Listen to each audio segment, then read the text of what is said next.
సార్వత్రిక ఎన్నికల్లో జరిగిన పొరపాట్లు మరలా తిరిగి పునరావృతం కాకూడదని ఎన్నికల కమిషన్ కౌంటింగ్ ప్రక్రియకు ముందస్తు చర్యలు చేపడుతుంది. ఆ క్రమంలో కౌంటింగ్ ఏర్పాట్లపై ఇప్పటికే అన్ని జిల్లాలకు చెందిన కలెక్టర్లు, ఎస్పీలకు రాష్ట్ర ఎన్నికల కమిషనర్ గోపాలకృష్ణ ద్వివేది పలు సూచనలు చేశారు. దీనికి సంబంధించిన సమాచారం మా కరెస్పాండెంట్ గోపాల్ అందించనున్నారు. సార్వత్రిక ఎన్నికల నిర్వహణలోని ఈవీఎంలు మొరాయించడంతో ఎన్నికల కమిషన్ పైన పలు ఆరోపణలు కూడా వెల్లువెత్తాయి. ఎందుకంటే దేశవ్యాప్తంగా జరుగుతున్న ఈ 4 విడతల్లో జరుగుతున్న ఈ ఎన్నికలను పోస్టల్ బ్యాలెట్ విధానం ద్వారా ఎన్నికలు నిర్వహించాలని చెప్పేసి రాజకీయ పార్టీలు కూడా గతంలో ఎన్నికల కమిషన్కి కూడా దరఖాస్తు పెట్టిన సందర్భంలో అయితే ఎన్నికల కమిషన్ ఈవీఎంల మిషన్ ద్వారా ఎన్నికలు నిర్వహించేందుకు ఏర్పాట్లు చేయటం, 4 విడతల్లో కూడా తొలి విడతగా ఆంధ్రప్రదేశ్లోని ఎన్నికలు నిర్వహణ చేయటం పట్ల ఈవీఎంలు రాష్ట్ర వ్యాప్తంగా సుమారు 1300 చిల్లర పోలింగ్ కేంద్రాల్లో ఈవీఎంలు మొరాయించడంతో ఆంధ్రప్రదేశ్ ముఖ్యమంత్రి చంద్రబాబు నాయుడు కూడా తీవ్ర ఆగ్రహం వ్యక్తం చేస్తూ ఎన్నికల కమిషన్ కూడా ఫిర్యాదు చేశారు. అయితే సార్వత్రిక ఎన్నికల్లో జరిగిన ఈవీఎంల మొరాయింపు పొరపాటు మళ్ళీ కౌంటింగ్ ప్రక్రియలో కూడా పునరావృతం కాకూడదనే ఉద్దేశంతో కేంద్ర ఎన్నికల కమిషన్ రాష్ట్ర ఎన్నికల కమిషన్కు పూర్తి స్థాయిలో మౌలికమైన ఆదేశాలను జారీ చేసింది. ఆ ఆదేశాల మేరకు రాష్ట్ర ఎన్నికల కమిషనర్ గోపాలకృష్ణ ద్వివేది కూడా పూర్తి స్థాయిలో అధికారులతో ఏర్పాట్లు కూడా నిమగ్నం చేశారు. అయితే ఎన్నికల కౌంటింగ్ ప్రక్రియకు సంబంధించి ఇటు జిల్లా కలెక్టర్లు, ఎస్పీలతో కూడా ద్వివేది అలాగే సిఎస్ రాష్ట్ర పరిపాలనాధికారి సిఎస్ కూడా వీడియో కాన్ఫరెన్స్ నిర్వహించి దిశాలను నిర్దేశించడం జరిగింది.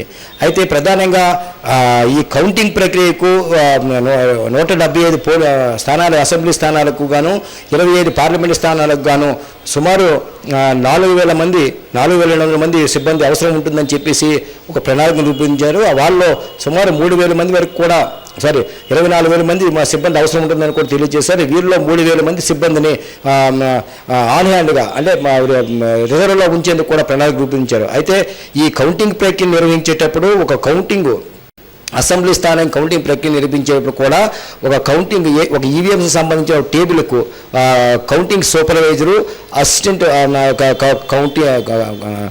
కౌంటింగ్ సూపర్వైజర్ అలాగే కౌంటింగ్ అసిస్టెంట్తో పాటు ఓ మైక్రో అబ్జర్వర్ కూడా పెడుతున్నారు. ఈ ముగ్గురు పర్యవేక్షణతో పాటు ఆయా రాజకీయ పార్టీలకు చెందిన ఏజెంట్లు కూడా ఉంటారు. పర్యవేక్షణలో కూడా కౌంటింగ్ ప్రక్రియ జరుగుతుంది. ఒకవేళ కౌంటింగ్ ప్రక్రియలోని ఎటువంటి అభ్యంతరాలు అంటే ఏవైనా లోపాలు ఉండేటట్లయితే ఆ సంబంధించిన పూర్తి స్థాయిలోని అక్కడున్న రిటర్నింగ్ ఆఫీసరు, మైక్రో అబ్జర్వర్ కూడా పరిశీలన చేసి దానికి పూర్తి స్థాయిలోని ఒక ఫైనలైజ్గా ఒక స్పష్టమైన నిర్ణయాన్ని ప్రకటించే అవకాశం కూడా ఉంది. ఏదేమైనా కూడా ఈ కౌంటింగ్ ప్రక్రియ మాత్రం పూర్తి స్థాయిలోని నిర్వహించేందుకు కూడా పూర్తి ఏర్పాటు చేస్తున్నారు. అయితే మైక్రో అబ్జర్వర్ ద్వారా ఎప్పటికప్పుడు సమాచారం తెలుసుకొని కౌంటింగ్ ప్రక్రియను పూర్తి చేసే విధంగా ఇచ్చేస్తున్నారు. ఏమిటి కూడా రేపు మే 23వ తారీఖున జరగబోయే కౌంటింగ్ ప్రక్రియకు ఎన్నికల రిటర్నింగ్ అధికారులు కూడా పూర్తి స్థాయిలో ఏర్పాట్లు చేస్తున్నారు. ఇప్పటికే పూర్తి సమాచారం కూడా వచ్చినట్టు కూడా తెలుస్తుంది. అలాగే జిల్లాలో కూడా జరుగుతున్న కౌంటింగ్ ప్రక్రియ ఎక్కడైతే కౌంటింగ్ ప్రక్రియ చేపడుతున్నారో ఆయా కేంద్రాలలో కూడా సిబ్బందిని కూడా పూర్తి స్థాయిలో ఏర్పాటు చేయమని చెప్పారు. అదేవిధంగా అంటే ప్రత్యేకించి అంటే ఇప్పుడు ఎవరైతే కౌంటింగ్ ప్రక్రియకు సిబ్బంది పాల్గొంటున్నారు వాళ్ళకి ప్రత్యేకంగా 2 రోజుల పాటు శిక్షణ కూడా ఏర్పాటు చేయడం కూడా జరుగుతుంది. ఎందుకంటే ఈవీఎంల మొరాయింపుతోటి అక్కడున్న సిబ్బందిలోని అవగాహన లేకపోవడం వల్ల ఈవీఎంలు మొరాయించని చెప్పేసి ఆరోపణలు కూడా వెల్లువెత్తాయి. ఆ క్రమంలోనే కౌంటింగ్ ప్రక్రియ కూడా ఎవరైతే సిబ్బంది వస్తున్నారో ఆ ప్రక్రియలో పాల్గొంటున్నారో వాళ్ళకి ప్రత్యేక శిక్షణ ఇవ్వడం కూడా జరుగుతుంది. అదేవిధంగా ఎవరైతే కౌంటింగ్ ప్రక్రియలో పాల్గొంటున్నారో ఆ సిబ్బందికి ఎప్పుడైతే కౌంటింగ్ ప్రక్రియ పాల్గొంటారో అదే రోజు సమాచారం ఇవ్వటమే తప్పించి ముందస్తుగా సమాచారం ఇవ్వకుండా గోప్యంగా సమాచారం ఉంచడమే కాకుండా సమాచారం గోప్యంగా ఉంచి ఏ రోజైతే కౌంటింగ్ ప్రక్రియకి వెళ్ళాలో ఎక్కడికి వెళ్ళాలో ఒక 1 అవర్ ముందు సమాచారం ఇచ్చే విధంగా కూడా గోప్యంగా సమాచారం ఉంచి ఎన్నికల కమిషన్ ఉంచాలని చెప్పేసి రాష్ట్ర ఎన్నికల కమిషన్ జిల్లా స్థాయి ఎన్నికల అధికారులు రిటర్నింగ్ అధికారికి కూడా సమాచారం తెలియజేశారు. ఎవరైతే కౌంటింగ్ ప్రక్రియ పాల్గొంటున్నారో వాళ్ళకి ప్రత్యేకమైన తర్ఫీదు ఇవ్వడమే కాకుండా ఒక 2-3 పర్యాయాలు వాళ్ళ తాలూకున్న అవగాహనను పరిశీలించిన మీదటే సిబ్బందిని ఎంపిక కూడా చేయాలని చెప్పేసి రాష్ట్ర ఎన్నికల కమిషనర్ గోపాలకృష్ణ ద్వివేది కూడా తెలియజేసినట్టు కూడా మనకు తెలుస్తుంది. సుస్మిత. అయితే గోపాల్, వీవీప్యాట్స్ లెక్కింపుపై దేశంలో ఉన్న 21 రాజకీయ పార్టీలు కూడా సుప్రీంకోర్టులో రివ్యూ పిటిషన్ వేసినట్లు తెలుస్తోంది. అయితే కోర్టు ఏ మేరకు ఆదేశాలు జారీ చేసే అవకాశం ఉంది? సుస్మిత, ప్రధానంగా కేంద్ర ఎన్నికల కమిషను, రాష్ట్ర ఎన్నికల కమిషను 2019 సార్వత్రిక ఎన్నికల నోటిఫికేషన్ ఇచ్చినప్పటి నుంచి కూడా ఇటు ఆంధ్రప్రదేశ్ ముఖ్యమంత్రి నారా చంద్రబాబు నాయుడు ఈవీఎం మిషన్ల ద్వారా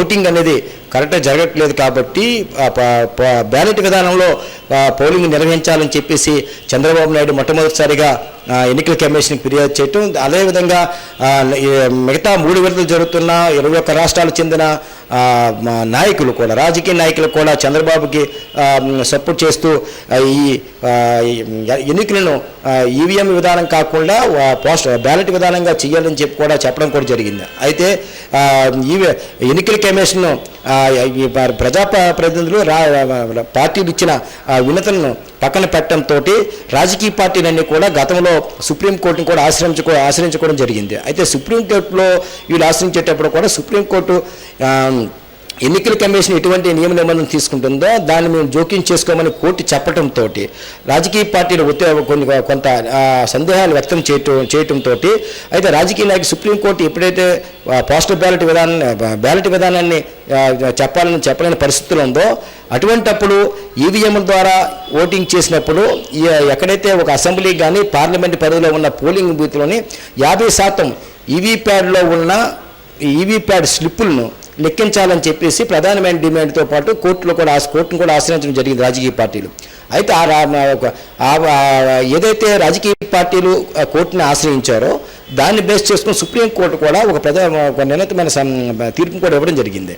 ఏమంటే ఒక నియోజకవర్గంలోనే కానీ ఒక అసెంబ్లీకి కానీ పార్లమెంట్ పరిధిలో ఉన్న దీనికి సంబంధించి ఒక పోలింగ్ బూత్లోని 5 ఈవీఎం ప్యాడ్లు స్లిప్పులను లెక్కించే విధంగా సుప్రీంకోర్టు ఆదేశాలు జారీ చేసింది. ఆ ఆదేశాల మేరకు సుప్రీంకోర్టు ఇచ్చిన ఆదేశాల మేరకే రాష్ట్ర ఎన్నికల కమిషన్ కూడా అసెంబ్లీ పరిధిలో ఉన్న 5 పోలింగ్ బూతులు, అలాగే పార్లమెంట్ పరిధిలో ఉన్న 5 పోలింగ్ బూతులు ఈవీఎం ప్యాడ్ స్లిప్పులను లెక్కిస్తామని చెప్పేసి కూడా రాష్ట్ర ఎన్నికల కమిషన్ కూడా ప్రకటన చేసింది. అయితే మొన్న జరిగిన ఈవీఎంల మొరాయింపుతోటి మొత్తానికి దేశవ్యాప్తంగా ఉన్న 21 రాజకీయ పార్టీలు కూడా చంద్రబాబు నాయుడు ఏదైతే సందేహం వ్యక్తం చేస్తూ కోర్టును ఆశ్రయించారో అదేవిధంగా మేము కూడా దానివల్ల ఈవీఎంలో మాకు కూడా ప్రమాదం ఉంది, దాన్ని హైజెక్ చేసే అవకాశం ఉంది కాబట్టి ఈవీఎం ద్వారా ఓటింగ్ చేసేటప్పుడు ఏ విధంగా అయితే అందులో నమోదు చేశారో ఆ నమోదు ప్రకారం వస్తుందని కొన్ని సందర్భాల్లో ఓటు వేసేటప్పుడు ఈవీఎం ప్యాడ్ స్లిప్ వచ్చినప్పుడు మీ బ్లింకింగ్ సౌండ్ ఏదైతే వస్తుందో అది 7 సెకండ్లు కంపల్సరీగా ఉండాలి. ఉంటే అది కరెక్ట్ అని, లేదనుకుంటే 3 సెకండ్లో కనిపించి అది మిస్ అయితే అది ఓటు అభ్యర్థికి పడే అవకాశం లేదు కాబట్టి దీనిపై అభ్యంతరం కూడా వ్యక్తం చేశారు. దీంతోనే ఇప్పటివరకు దేశవ్యాప్తంగా తీవ్ర సంచలనం జరిగింది. దీని మీద కూడా చంద్రబాబు నాయుడు కూడా బుధవారం నాడు కూడా 21 రాష్ట్రాలకు చెందిన రాజకీయ పార్టీకి చెందిన అధినేతలతోటి 21 మంది కూడా సంతకాలు పెట్టి సుప్రీంకోర్టు నిన్న బుధవారం నాడు రివ్యూ పిటిషన్ కూడా వేశారు. ఏదైనా కూడా ఈ పిటిషన్ అనేది కొంత సంచలనాత్మకంగా మారింది. ఒక పక్క కౌంటింగ్ ప్రక్రియకి వచ్చేసరికి ఈ విధంగా ఉంది కాబట్టి ఈవీఎం ప్యాడ్లు లెక్కింపు అనేది కంపల్సరీగా ఉండాలి, 50% చేయాలని చెప్పేసి రాజకీయ పార్టీలు రివ్యూ పిటిషన్ వేయడం కూడా జరిగింది. అయితే సుప్రీంకోర్టు ఎటువంటి నిర్ణయం తీసుకుంటుంది, అసలు రాజకీయ పార్టీల తాలూకా ఆవేదనలు కానీ వాళ్ళకి ఇచ్చిన వినతులను కానీ స్వీకరించే అవకాశం ఉందా లేదా. అయితే ఒకటి ప్రధానంగా పోలింగ్ ప్రక్రియ జరగకముందు చంద్రబాబు నాయుడు ఇచ్చిన పిటిషన్ ఆధారం చేసుకొని సుప్రీంకోర్టు ఒక నియోజకవర్గ పరిధిలో ఉన్న 5 ఈవీఎం ప్యాడ్లు లెక్కించడానికి సుప్రీంకోర్టు తీర్పు ఇచ్చింది. అయితే సుప్రీంకోర్టు ఇచ్చిన తీర్పు అనంతరం జరిగిన ఎన్నికల్లో పోలింగ్ ప్రక్రియలో ఈవీఎం ప్యాడ్లు మొరాయించడంతో వీవీప్యాడ్లో ఉన్న అవకతవకలు జరిగాయని పూర్తిగా ఆధారాలతో రాజకీయ పార్టీ సుప్రీంకోర్టుకి రివ్యూ పిటిషన్ వేయటంతో ఏమైనా ఈ రివ్యూ పిటిషన్పై కూడా సుప్రీంకోర్టు పునరాలోచించి ఎటువంటి నిర్ణయం అంటే ఎవరైతే పిటిషన్ చేస్తారో పిటిషనర్లకు సానుకూలంగా స్పందిస్తుందా, లేదనుకుంటే ఇటు ఎన్నికల కమిషన్ సానుకూలంగా స్పందిస్తుందా, లేదంటే ఇరు వర్గాల మధ్య సమతుల్యత పాటిస్తూ ఇప్పుడు రాజకీయ పార్టీలు 50% అన్నారు, ఎన్నికల కమిషన్ 5% ఉంటుంది కాదు, ఇరు వర్గాలకి సమైక్యంగా సయోధ్యగా చేసే విధంగా సుప్రీంకోర్టు ఏమైనా ఒక 20% కానీ 30% కానీ కౌంటింగ్ చేసే విధంగా వీవీప్యాట్లో కౌంటింగ్ చేయాలని చెప్పేసి ఏమైనా తీర్పిస్తుందా అనేది రాజకీయ పార్టీలు ఎదురు చూస్తున్నాయి. అయితే రాజకీయ పార్టీలు మాత్రం సుప్రీంకోర్టులో మేము వేసిన రివ్యూ పిటిషన్కి సుప్రీంకోర్టు ఉన్నతమైన న్యాయస్థానం మా తాలూకా అభ్యర్థులను కూడా పరిగణలో తీసుకొని మాకు న్యాయం జరుగుతుందనే ఉద్దేశంతో కూడా వాళ్ళు ఆశాభావం వ్యక్తం చేస్తున్నారు. సుస్మిత. ఓకే గోపాల్, అయితే గత 2 రోజులుగా మనం చూస్తున్నాం అమరావతిలో రాష్ట్ర ప్రభుత్వం సీఎస్కి తెదేపా నాయకులకి మధ్య వివాదం చోటు చేసుకున్నట్లుగా కూడా ఉంది. అయితే ఈ వివాదానికి గల కారణాలు ఏంటి? సుస్మిత, ప్రధానంగా అసెంబ్లీ నోటిఫికేషన్ ఇచ్చినప్పటికీ ఆంధ్రప్రదేశ్ రాష్ట్ర ప్రభుత్వము ఇంకా పూర్తి స్థాయిలో ప్రభుత్వం అధికారంలోనే ఉంది.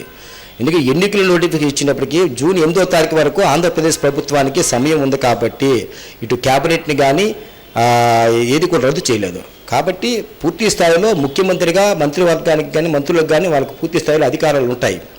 అయితే ప్రధానంగా ఎన్నికల కమిషను ఓన్లీ కేంద్ర ప్రభుత్వము కేంద్ర ఎన్నికల కమిషన్కి ఆదేశాలు జారీ చేయటం, కేంద్ర ఎన్నికల కమిషన్ రాష్ట్ర ఎన్నికల కమిషన్కి ఆదేశాలు జారీ చేయడంతో ఒక కక్ష సాధింపు చర్యలో భాగంగానే ఆంధ్రప్రదేశ్ రాష్ట్రంలోని ఎన్నికల కమిషనర్లు చక్రాధిపత్యం చేస్తున్నారని, కక్ష సాధింపు చర్యలు పాల్పడుతున్నారని చెప్పి చంద్రబాబు మన మొదటి నుంచి కూడా ఆవేదన వెల్లబిస్తున్నారు. ఆ క్రమంలోనే డీజీపీ ఠాగూర్ని కానీ ఇంటెలిజెన్స్ డీజీ వెంకటేశ్వరరావుని బదిలీ చేయడం కానీ, కడప ఎస్పీని బదిలీ చేయడం కానీ, అలాగే శ్రీకాకుళం కలెక్టర్ని బదిలీ చేయడం, ఈ క్రమంలో అన్నీ జరిగాయి. అంటే వైఎస్ఆర్సీపీ ఏదైతే ఫిర్యాదు చేస్తుందో ఆ ఫిర్యాదు పైన పరిశీలన కానీ దర్యాప్తు కానీ చేయకుండా ముందు రోజు ఫిర్యాదు చేస్తే వెంటనే మరుసటి రోజున అధికారులను బదిలీ చేయటం అనేది జరుగుతుంది. ఆ క్రమంలోనే ఇటు తెలుగుదేశం పార్టీకి నెక్స్ట్ ఎన్నికల కమిషన్ మధ్య వారు కొనసాగుతుంది, గత రోజు కొనసాగుతుంది. అయితే ప్రధానంగా ఎన్నికలు కూడా అనేది నియమ నిబంధనలు ఉన్నాయి. ఆ నియమ నిబంధనలు కూడా ఎవరు కూడా ఆ నిబంధనలు ఉల్లంఘించే పరిస్థితి కూడా లేదు. అయితే ఎన్నికల అనంతరం కూడా ముఖ్యమంత్రి హోదాలో ఉన్న చంద్రబాబు నాయుడు మంత్రివర్గంతో అధికారులతో రివ్యూ నిర్వహించారు. అది కూడా పార్టీ ప్రయోజనాల కోసమో కానీ లేకపోతే ఇంకో విధంగా మంత్రులతో ఇది కాదు.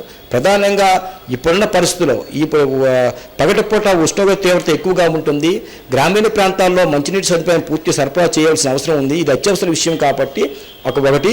2, రాష్ట్ర ప్రభుత్వం విడుదల చేసిన పసుపు కుంకుమ కానీ రైతు బంధు పథకం కానీ ఈ పథకాలపైన విడుదల చేసిన సందర్భాలు ఉన్నాయి కాబట్టి దానిపై ఒక రివ్యూ పెట్టి చేయాలని చూశారు. నెక్స్ట్ అంటే ఇప్పుడున్న వేసవి పరిస్థితులను ప్రజలకి ప్రధానంగా తాగునీటి సమస్య ప్రధానంగా ఉంటుంది. అలాగే మలేరియా ప్రబలే అవకాశం ఉంది కాబట్టి ఈ 2 అంశాలు కీలకమైన అంశాలు, ఇది ఎమర్జెన్సీ అంశాలు. ఎందుకంటే ప్రజలకు కావాల్సింది ఈ సమయంలో కావాల్సింది త్రాగునీరు, 2 మలేరియా బారి నుంచి ప్రజలను రక్షించడం. ఈ 2 అంశాలపైన అధికారులతో ముఖ్యమంత్రి రివ్యూ పెట్టే అర్హత లేదని చెప్పేసి ఎన్నికల కమిషన్ వాళ్ళ అధికారులను వారించటము, సిఎస్ కూడా వింతపోకడలు పోవడం అనేది కూడా జరిగింది. దీంతో ఇటు తెలుగుదేశం పార్టీ మంత్రుల మధ్య కానీ లేకపోతే సిఎస్ మధ్య వివాదం చోటు చేసుకుంది. అది ప్రధాన అంశం ఏంటంటే కౌంటింగ్ ప్రక్రియలో కానీ ఎన్నికల ప్రక్రియ నిర్వహించడం విషయంలో కానీ పూర్తి ఆదేశాలు జారీ చేసే అవకాశం ఎన్నికల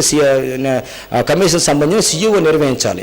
సీఈఓ నిర్వహించకుండా సిఎస్ దానికి సంబంధించిన అధికారులతో మీరు రివ్యూ పెట్టడము, ఎన్నికలు మీరు ఈ విధంగా నిర్వహించాలనేది చెప్పడం అనేది పలు విమర్శలు కూడా దారితీసింది. దీనిపైన పలు స్వచ్ఛంద సంస్థలు ప్రజాప్రతినిధులు కూడా తీవ్రంగా ఖండిస్తున్నారు. సీఈఓగా ఎన్నికల నిర్వహణ బాధ్యత పూర్తి స్థాయిలో ఆయనపైనే ఉంటుంది. సీఈఓ అక్కడ ఎన్నికల నిర్వహణ ఒక కలెక్టర్తో కానీ ఎస్పీలతో కానీ ఎన్నికలు కానీ లేకపోతే పోలింగ్ ప్రక్రియ కానీ కౌంటింగ్ ప్రక్రియ కానీ పూర్తి స్థాయిలో విశ్లేషించి నిర్వహణకు సంబంధించిన ఏ విధంగా నిర్వహణ చేయాలి, ఏ విధంగా నిర్వహించాలి అనేది సీఈఓ ఆదేశాలు జారీ చేయవలసిన అవసరం ఉంది. కానీ ఇక్కడ జరగవలసింది సీఈఓ కాకుండా సిఎస్ నిర్వహించడం అనేది ఆశ్చర్యాన్ని కలిగించింది. దీనిపై ఆరోపణ కూడా వెలువెత్తున్నాయి. ఎందుకంటే ఒక సీఈఓ దగ్గరికి వెళ్ళి సిఎస్ వెళ్ళారా లేదా సిఎస్ దగ్గరికి వెళ్ళి సీఈఓ వెళ్ళారనేది పక్కన పెడితే, ఎందుకంటే ఇద్దరు ఐఏఎస్ ఆఫీసర్లు సీనియర్ ఆఫీసర్స్, కానీ సీఈఓ ఆదేశాల మేరకు సిఎస్ సమీక్ష నిర్వహించారా కలెక్టర్తో ఎస్పీలతోటి, లేదనుకుంటే సిఎస్ఏ స్వతహాగా సీఈఓ ఆదేశాలు కానీ ఎటువంటి అనుమతులు లేకుండా ఇవి నిర్వహించారా అనేది ప్రధాన అంశంగా తీసుకొని చర్చ కొనసాగుతుంది. దీనిపై కూడా చాలా రాద్ధాంతం జరుగుతుంది. ప్రధానంగా ఈ రాష్ట్ర ప్రభుత్వం పట్ల కక్ష సాధింపు చర్యల భాగంగానే ఇవన్నీ జరుగుతున్నాయని కూడా చెప్తున్నారు. ఇంకో పెద్ద విషయం ఏంటంటే ఒక ముఖ్యమంత్రి హోదా అంటే క్యాబినెట్ని రద్దు చేయలేదు, ఏమీ చేయలేదు. అపధర్మ ముఖ్యమంత్రి అయినా మా ముఖ్యమంత్రి హోదా ఉంది. అటువంటి ముఖ్యమంత్రి, ఆంధ్రప్రదేశ్ ముఖ్యమంత్రి ఒక అధికారులతో రివ్యూ నిర్వహిస్తే ఎన్నికలు కూడా ఉల్లంఘిస్తున్నారని చెప్పిన ఎన్నికల కమిషన్, అక్కడ తెలంగాణలోని ముఖ్యమంత్రి కేసీఆర్ అధికారులతోని రివ్యూ నిర్వహించినప్పుడు మరి అక్కడ ఎన్నికలు కూడా ఏ ఉల్లంఘన కాదా అనేది టీడీపీ వర్గాలు ప్రశ్నిస్తున్నారు.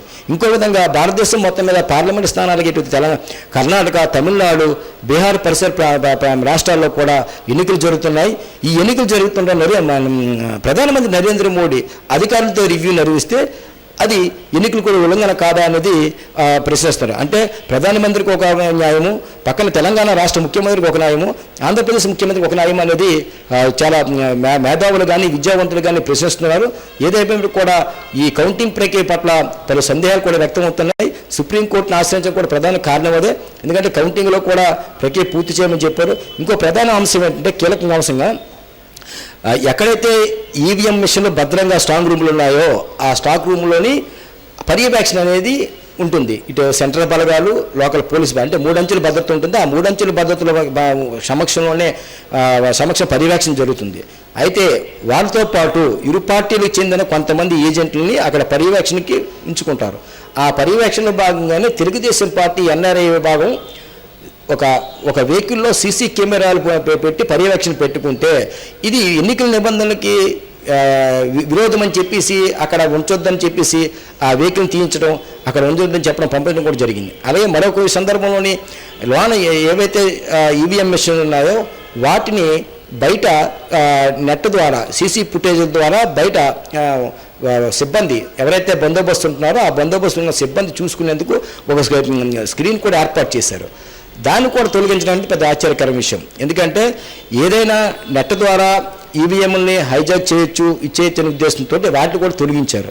దీంతోనే ఇప్పుడు 21 రాష్ట్రాల్లో ఉన్న రాజకీయ పార్టీలు కానీ ఆంధ్రప్రదేశ్ ముఖ్యమంత్రి కానీ సందేహం వ్యక్తమవుతుంది. ఎందుకంటే అంత భద్రత ఉన్న సీసీ కెమెరా ఫుటేజ్ని బయట రాకుండా నిర్వహించటము, నెట్ ద్వారా హైజాక్ చేస్తారని చెప్పడం, అంటే నెట్ ద్వారా ఈవీఎంలని ఐప్యాడ్ని ఇచ్చేయచ్చు అనేది చెప్తున్న ఎన్నికల కమిషను మేము పెంచిన అభ్యంతరాలను ఎందుకు పరిగణలోకి తీసుకోవట్లేదని ముఖ్యమంత్రి చంద్రబాబు నాయుడు ఇదే కీలకమైన అంశంతో 21 మంది రాజకీయ పార్టీలతో ఈరోజు బుధవారం నాడు ఇటువంటి ఆధారాలు, ఉదాహరణలతో పూర్తి స్థాయిలోని సుప్రీంకోర్టుని ఆశ్రయించే రివ్యూ పిటిషన్ ఇస్తారు బుధవారం నాడు. అయితే సుప్రీంకోర్టు ఇటువంటి తీర్పు ఇస్తుంది ఏంటనేది వేచి చూడాలి.